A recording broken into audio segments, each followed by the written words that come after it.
आज मैं आपको एक्सरसाइज 7C कराऊंगा। एक्सरसाइज 7C प्रतिस्थापन द्वारा हल की जाएगी। तो मैं आपको बताता हूँ प्रतिस्थापन द्वारा समाकलन कैसे किया जाता है। प्रतिस्थापन द्वारा समाकलन, माना हमारे पास कोई ये फंक्शन दिया हुआ है, इसका हमें समाकलन करना है, तो इसका हम समाकलन प्रतिस्थापन द्वारा करेंगे। ये f(ax+b) ये ये कुछ दिया हुआ है, इसको हम कुछ भी मान सकते हैं। टी मान लिया हमने, इसको हमने टी के बराबर रखा, तो हमने इसका दोनों तरफ अवकलन कर दिया। दोनों तरफ अवकलन करने के बाद हमें ये वैल्यू प्राप्त हुई। ये b कांस्टेंट है तो ये 0 हुआ, t है तो t का अवकलन dt के रेस्पेक्ट में हो जाएगा। इस प्रकार a की वैल्यू dt/dx हो जाएगी और हम dx की वैल्यू dt/a लिख सकते हैं यहाँ से, क्योंकि हम इस dx को dt में चेंज कर रहे हैं। क्योंकि हमने इसको t माना हुआ है तो इस dx को हमें dt में भी चेंज करना पड़ेगा, तब ये समाकलन संभव हो पाएगा। तो इस प्रकार हमने इसको t मान लिया, तो इसकी हम वैल्यू यहाँ पर रख देंगे t ft, और dx की वैल्यू हम यहाँ से निकाल लेंगे। dx की वैल्यू हो जाएगी dt/a।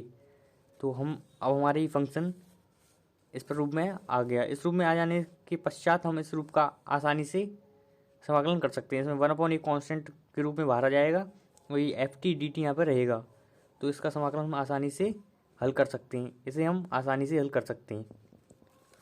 तो इस प्रकार हम प्रतिस्थापन द्वारा समाकलन करेंगे। ये कुछ फॉर्मूले हैं जो इस एक्सरसाइज में यूज होंगे। 1/a² + x² dx, इसका समाकलन करेंगे तो ये हमें प्राप्त होगा 1/a tan 1 x/a + c। ये फार्मूला है, इसको भी हम सिद्ध कर सकते हैं।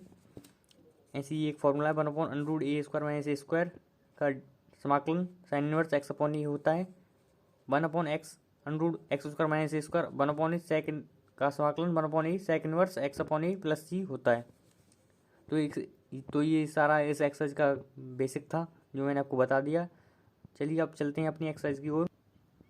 पहला क्वेश्चन दिया हुआ है इंटीग्रेशन ऑफ ax+b का होल क्यूब dx।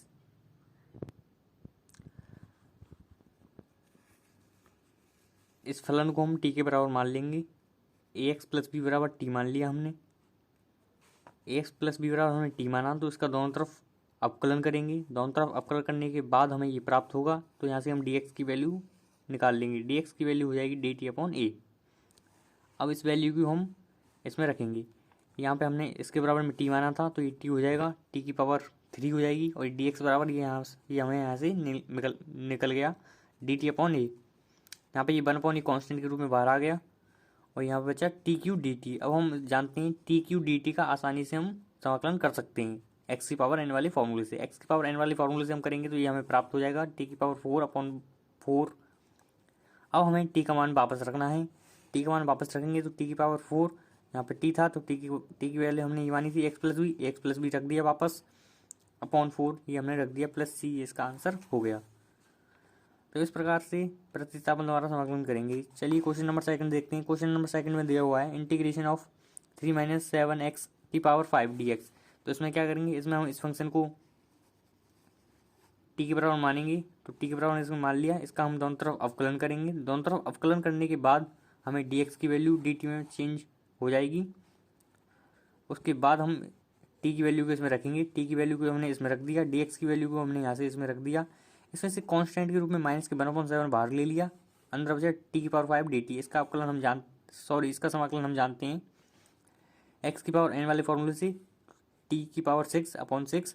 इसका हमने समाकलन कर दिया। t के मान को हमने वापस यहाँ पे रख दिया। t का मान हमने माना था 3 - 7x, यहाँ पे 3 - 7x रख दिया और कुछ नहीं किया। यहाँ पे मान रखने के बाद हमें इसका समाकलन प्राप्त हो गया। तो इस प्रकार से ये सारे क्वेश्चन हो जाएंगे। चलिए क्वेश्चन नंबर 3 देखते हैं। क्वेश्चन नंबर 3 में दिया है integration of root 2x - 1 dx। इसमें क्या करेंगे, 2x - 1 को हम t मानेंगे, माना 2x - 1 = t। दोनों तरफ अवकलन करने पर 2x का अवकलन करेंगे तो हमें 2dx प्राप्त होगा। 1 का अवकलन करेंगे 0, t का अवकलन dt हो जाएगा। dx की वैल्यू हम यहाँ से निकाल लेंगे, dx की वैल्यू हो जाएगी dt/2। तो यहाँ पे हमने t माना था तो यहाँ पे √t हो जाएगा। dx की वैल्यू ये आ गई dt/2 हमने यहाँ पे रख दी। अब यहाँ पे से हमने 1/2 कांस्टेंट के रूप में बाहर ले लिया, टी की पावर रूट को हम लिख दिया 1/2 dt। इसका हम समाकलन जानते हैं एक्स की पावर एन वाले फॉर्मूले से, एक्स की पावर एन वाले फॉर्मूले से समाकलन करेंगे तो ये हो जाएगा। टी के मान को हम यहाँ पे वापस रख देंगे। टी के मान रखने पर 2x - 1 की पावर 3/2 अपॉन 3, ये 2 से 2 कैंसिल हो जाएगा, प्लस सी इसका आंसर हो जाएगा। क्वेश्चन नंबर 4 दिया हुआ है इंटीग्रेशन ऑफ 1/a + b की पावर 5 dx। इसका इंटीग्रेशन करेंगे तो इसको हम टी मान लेंगे, इसको हमने टी माना तो इसका हम दोनों तरफ अवकलन करेंगे। अवकलन करने के बाद हमें यहाँ से dx की वैल्यू निकाल लेंगे। dx की वैल्यू हमें ये प्राप्त हो जाएगी dt/a। इसकी वैल्यू को हम यहाँ पे टी जो माना था इसको हम रखेंगे, टी माना था, इसको हम ऊपर ले जाएंगे तो ये पावर माइनस में हो जाएगी। और dx की वैल्यू यहाँ पे चेंज हो चुकी है dt में, तो यहाँ पे 1/a कांस्टेंट के रूप में बाहर आ गया। अब इसका समाकलन हम कर देंगे एक्स की पावर एन वाले फॉर्मूले से, तो ये आ जाएगा। अब इसमें हम वापस टी का मान रख देंगे, वापस टी का मान रखने पर हमें ये प्राप्त हो जाएगा। तो इस प्रकार से क्वेश्चन नंबर 5 आपका हो जाएगा। क्वेश्चन नंबर 5 देखते हैं। क्वेश्चन नंबर 5 में दिया हुआ है integration of root 2x + 1/3 dx। इसमें क्या करेंगे, इसको हम टी मानेंगे, इसको हमने टी माना तो यहाँ से हमने dx की वैल्यू dt में चेंज कर ली, dx की वैल्यू dt में चेंज कर ली अवकलन करके चेंज करी तो यहाँ पे टी रख दिया क्योंकि हमने इसके बराबर टी माना है तो हमने टी पुट कर दिया। dx की वैल्यू हमें यहाँ से प्राप्त हो गई, तो इसमें से 1/2 बाहर ले लिया कांस्टेंट के रूप में।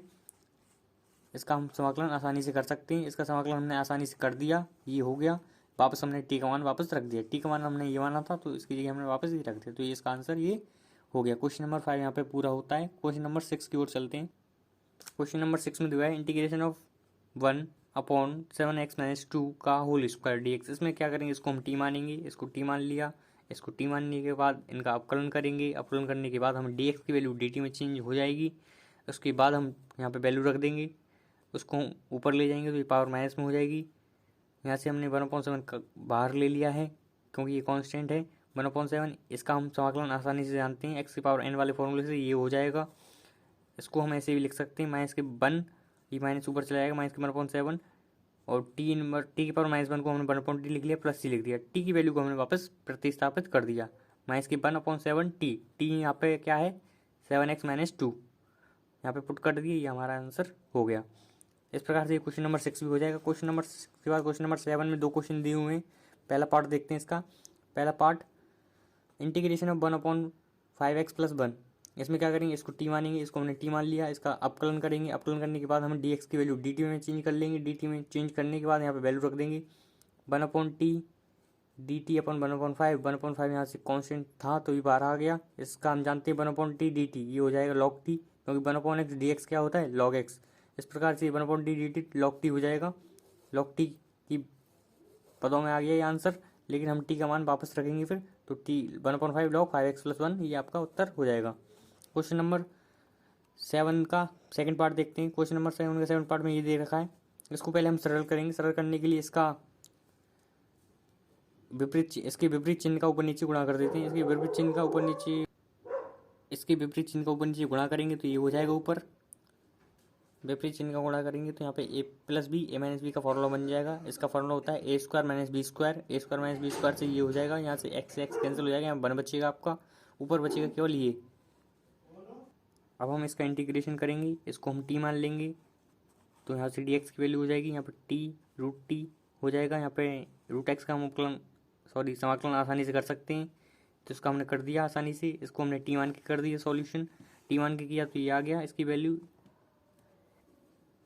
अब इसका 2/3 यहाँ पे दोनों में कॉमन ले लिया, कि वो x + 1 की पावर 3/2 माइनस 2/3 बाहर ले लिया, x की पावर 3/2 प्लस c, ये आंसर इसका हो गया। क्वेश्चन नंबर 8 में दिया हुआ है 1/√5 - x² 4 dx। इसको हम जानते हैं √5 को हम ऐसे लिख सकते हैं √5 का होल स्क्वायर, तो ये a² - x² का ये फॉर्मूला बन जाएगा। मैंने आपको फॉर्मूला पहले बता चुका हूँ, लेकिन मैंने यहाँ पे लिख भी दिया है दोबारा फॉर्मूला। ये वाला फॉर्मूला लगा दिया मैंने, a² - x² रूट में ये होता है sin इनवर्स x/a का फॉर्मूला। तो यहाँ पे हम मान लेते हैं, यहाँ पे x/2 बराबर t मान लेते हैं, क्योंकि यहाँ पे हमें x² बनाना है ना केवल, तो x² बनाने के लिए हमने इसको t मान लिया। इसको t मान लेने के पश्चात हमने इसका अवकलन कर दिया तो हमें dx की वैल्यू प्राप्त हो गई। dx की वैल्यू प्राप्त होने के बाद इसका मान इसमें हमने रख दिया, √5 का होल स्क्वायर माइनस टी का होल स्क्वायर, क्योंकि हमने x/2 बराबर टी मान लिया है। अब यहाँ पे हम dx को हमने dt में चेंज कर लिया, तो यहाँ से क्या करेंगे, टू कांस्टेंट है ये बाहर आ जाएगा, टू कांस्टेंट के रूप में बाहर आ गया, a square minus x square का फॉर्मूला बन जाएगा ये, तो ये हो जाएगा साइन इनवर्स x/a। एक्स यहाँ पे टी है तो t/a आ जाएगा, t/a की वैल्यू में यहाँ आ गया। अब हमने t का मान पुनः रख दिया वापस, t बराबर हमने माना था x/2, तो यहाँ पे हमने x/2 ये रख दिया, ये आपका आंसर हो गया। क्वेश्चन नंबर 9 में दिया हुआ है integration of 1/3 plus 2 minus 3x का होल स्क्वायर।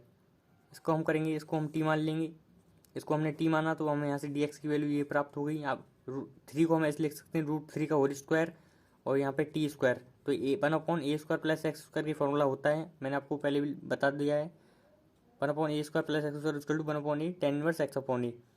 तो यहाँ पे हो जाएगा, यहाँ से हमने वैल्यू पुट कर दी, ये 1/3 कांस्टेंट के रूप में ये बाहर आ गया, ये बाहर आने के पश्चात ये ऐसा बन गया dt/a² प्लस टी स्क्वायर, यहाँ पे a की जगह √3 है, एक्स स्क्वायर की जगह यहाँ पे t है, तो ये हो जाएगा 1/a मतलब 1/√3, 1/√3 है, ये 1/3 यहाँ पे कांस्टेंट के रूप में बाहर चल रहा है, tan inverse x/a, tan inverse x मतलब यहाँ पे t है, a की वैल्यू यहाँ पे √3 है प्लस c, ये हो जाएगा t का मान हम यहाँ पे वापस रख देंगे, t के बराबर हमने माना था 2 माइनस 3x, यहाँ पे रख दिया 2 माइनस 3x। तो ये क्वेश्चन नंबर 9 का ये आंसर हो गया। आशा करता हूँ आपको ये सारे क्वेश्चन समझ में आ रहे होंगे, नहीं यदि आपको कोई प्रश्न नहीं आ रहा हो तो आप हमें कमेंट करके पूछ सकते हैं। क्वेश्चन नंबर 10 में दिया हुआ integration of cos 2x plus 1 का होल इंटीग्रेशन। इसका इंटीग्रेशन करने के लिए इसको हम टी मानेंगे, माना 2x प्लस 1 बराबर टी, इसका अपकलन करेंगे तो हमें यहाँ पर dx की वैल्यू dt के पदों में प्राप्त हो जाएगी, यहाँ पे हमने प्राप्त होगी तो यहाँ पे t माना तो cos t हो गया, dx की वैल्यू dt, यहाँ पे 1/2 हमने यहाँ से कांस्टेंट के रूप में बाहर ले लिया, cos t dt का समाकलन जानते हैं sin t होता है, sin t का मान पुनः हमने ये वाला रख दिया, 2x प्लस 1 बराबर टी माना था, 1/2 sin 2x plus 1 plus c, इसका आंसर ये हो जाएगा। क्वेश्चन नंबर 11 में दिया हुआ है sec स्क्वायर 1 माइनस 5x का इंटीग्रेशन। इसका इंटीग्रेशन करने के लिए माना 1 माइनस 5x बराबर टी, इसका दोनों तरफ अवकलन कर दिया, तो यहाँ से dx की वैल्यू dt के पदों में प्राप्त हो गई। अब t का मान हमने यहाँ पर वापस रख दिया, dx बराबर क्या हो गया -1/5 dt, यहाँ पे हमने -1/5 कॉमन ले लिया, अंदर बचेगा sec स्क्वायर t dt, इसका हम समाकलन जानते हैं tan t होता है, tan t का मान हमने पुनः प्रतिस्थापित कर दिया 1 माइनस 5x माइनस के 1/5 tan t यानी 1 माइनस 5x प्लस c, इसका आंसर ये हो जाएगा।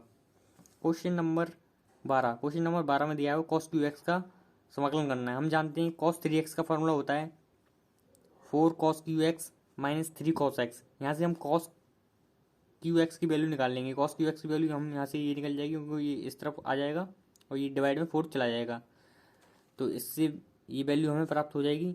इसके हमने इस वैल्यू को यहाँ पे रख दिया, इस वैल्यू को रखने से क्या होगा, यहाँ से हम 1/4 कांस्टेंट के रूप में बाहर ले लेंगे, यहाँ पे 3/4 कांस्टेंट के रूप में बाहर ले लेंगे। अब इसका समाकलन कर देंगे, इसका समाकलन भी कर देंगे, इसका समाकलन करेंगे तो ये आ जाएगा, इसका समाकलन करेंगे तो ये आ जाएगा।